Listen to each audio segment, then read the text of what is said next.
Hey everybody. Today I'm going to talk about rain gear. In my opinion, you have really only got a couple of options when it comes to rain gear. One is an actual rain outfit, so pants and coat. The other one is a poncho. Now there's all kinds of different ponchos you can have. Personally myself, I carry probably a bigger poncho because what happens is in the summertime, if I'm hiking in a warmer place, I don't really want to carry my pants and my coat with me. But if I am out in like the winter or it's colder, the fall, early spring, if I'm going someplace like Iceland, Nepal, I will take that stuff with me. So here's what I've got. This is a poncho, okay? Now the poncho it's quite light. You can see that it's not very big at all, as opposed to my rain gear, which this is the pants and this is the jacket. Now the poncho, the nice thing about the poncho is that it's very light, it's very small, it packs up very small, but it's very big. Now my poncho that I've got actually will extend over top of my backpack, therefore keeping my backpack dry.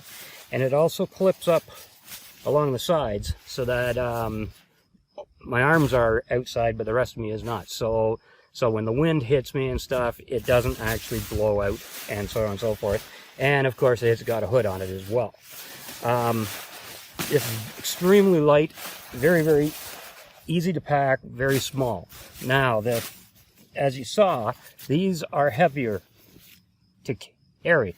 Mind you, they're very, very good. These are light in consideration for what they are. So I actually used these in a trek last year in Nepal where I actually trekked up Manaslu over there. So this is made by Mech. It's a very nice jacket.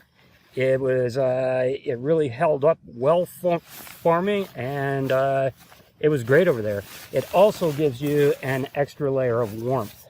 The pants, as you can see, are also quite large. But these are very good as well because you can actually unzip them on the sides, and you can also tighten them up around the feet so that the water doesn't get in. It's also made by Mech. I like their gear. They test them out. They stand by them. They're actually very, very good. Now, the real difference in between them all is what season are you doing and what kind of hiking are you doing. So, like I said, if I'm about to head off in about a month and a half to Iceland. Month and a half? Yeah, month and a half. Month and a bit. Anyways, heading off to Iceland. And up in Iceland, in the middle of July, there's still a risk of snowstorms, and you will be camping in snow and so on and so forth. So my poncho, although I considered it, I wrote it off for that.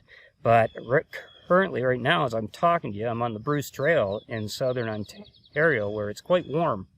And the poncho would suffice quite fine. The other thing about it, too, is that you don't necessarily have to keep it inside the bag. If you're somebody that counts grams for your weights and stuff like that when you're hiking, which I know lots of you do, especially with the ultralight stuff, you can discard this and just stick it in the front of your pack, like right in here. So you can just stick it into the front of your pack and it'll all be good. So those are really, as far as I'm concerned, the only two options you got. Now, as far as ponchos go, there's all kinds of different options for ponchos. You can have really good ones like this. You can have the little plastic ones that you buy. Those are really disposable ones, but they're very light. And if you happen to find that you don't need them, you can discard them in some kind of garbage bin along the way. So there are many, many options out there as far as ponchos go, and there's lots of options as far as rain gear goes. But personally myself, I've always opted to spend a little bit extra money and get something that's going to last me and is quite a bit lighter than a lot of the stuff you'll see out there. So I hope this helps you out a lot, and I will see you in the next video.